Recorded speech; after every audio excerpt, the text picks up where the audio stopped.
Ferrari at breakfast on LBC. Call 0345 6060 973. 9 minutes before 8 is the time. A little behind the clock after that extended interview with the Ukrainian ambassador. So let's get moving on to other stories. And a clampdown of those fake online reviews will aim to ensure restaurants with low quality food and service will find it harder to get that all-important 5-star status. Announcing measures to tackle the problem, Business Minister Paul Scully, from whom you'll hear in a moment, says consumers deserve better. Well, Conservative MP and Small Business Minister Paul Scully joins me now.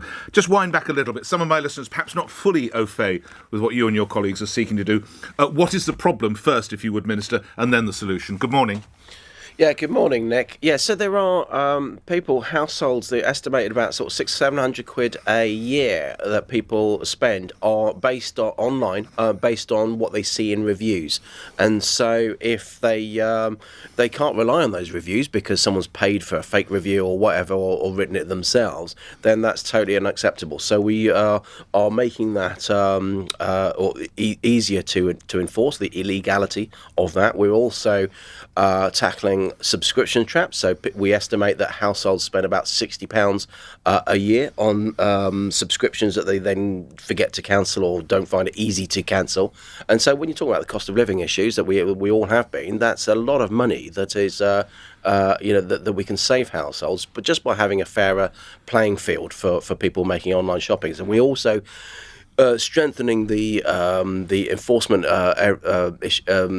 measures by the CMA, the Competition and Market Authority, that they can actually fine businesses 10% of their global turnover and individuals up to £300,000 for the most egregious offences. How will these rogue traders, how will they be identified, Minister?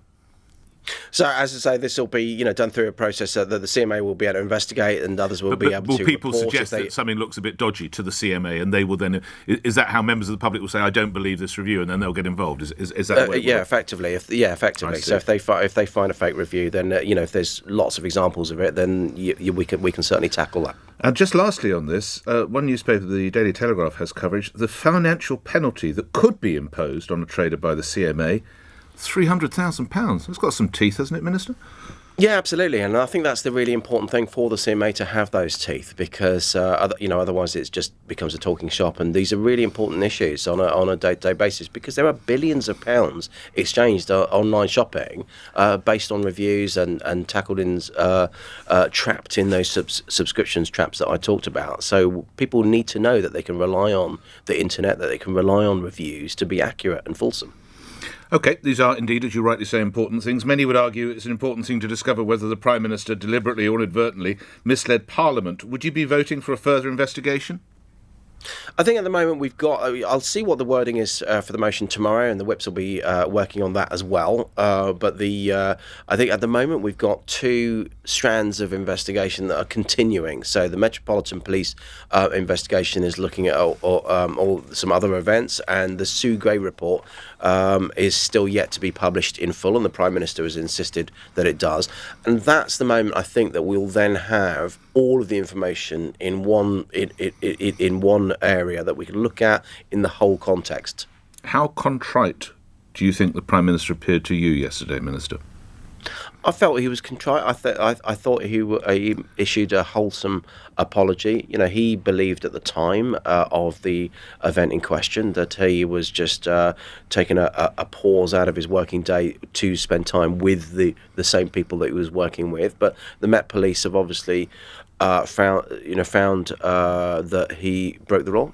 He broke the rules, and that's why he was issued with a fixed penalty notice, and there was no reason to challenge it. He's accepted that. He's said he's made a mistake. He's apologised because there is palpable frustration. There is palpable anger, and I totally understand that. Would you liken it to a speeding ticket, Minister?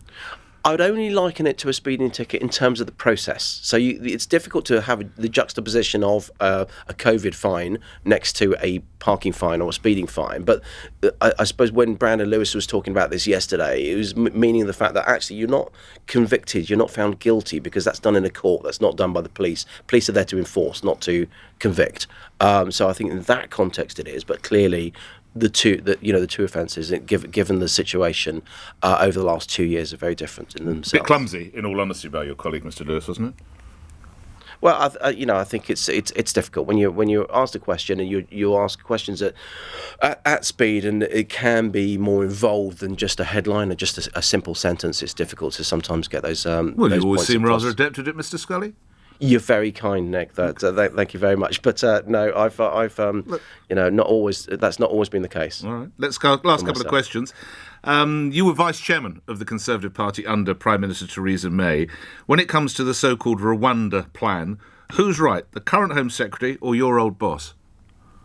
I think the current Home Secretary. The legislation that was the foundations for this legislation was put in place by Labour governments, and they haven't come. The current Labour opposition haven't come up with any alternative solutions. But I think it's the right thing to do to make sure that people can claim asylum in the first port of call. This, bearing in mind, a lot of this is from the short straits crossings, and so where they are in France, they're in a safe country. They can, if they don't want to go to Rwanda, claim asylum in France.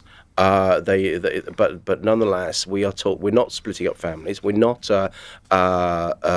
sending unaccompanied children anywhere for processing in a third country. There will be routes for people coming from places of conflict like Afghanistan, like Syria, like Ukraine, and we continue that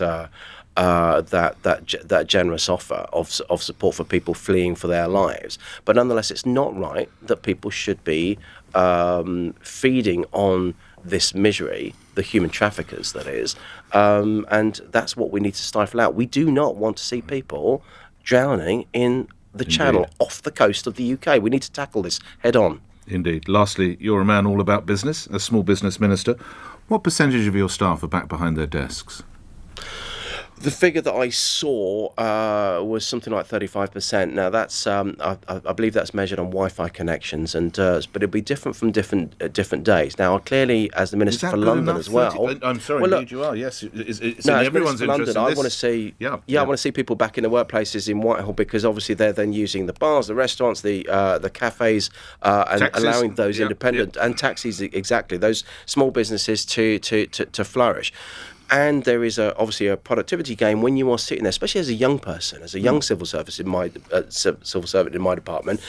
It's difficult to actually build up that career. That knowledge. You haven't got the older, more seasoned people around you. But nonetheless, flexible working, hybrid working is here to stay, and we'll have to see 35. how that pans What out. would you want to get? Again, noting you are Minister for London, as you rightly point out, the coffee shops, the taxis, and everything else. What would you want to get your percentage up to quickly? Not rather higher than 35%. Yeah, I don't.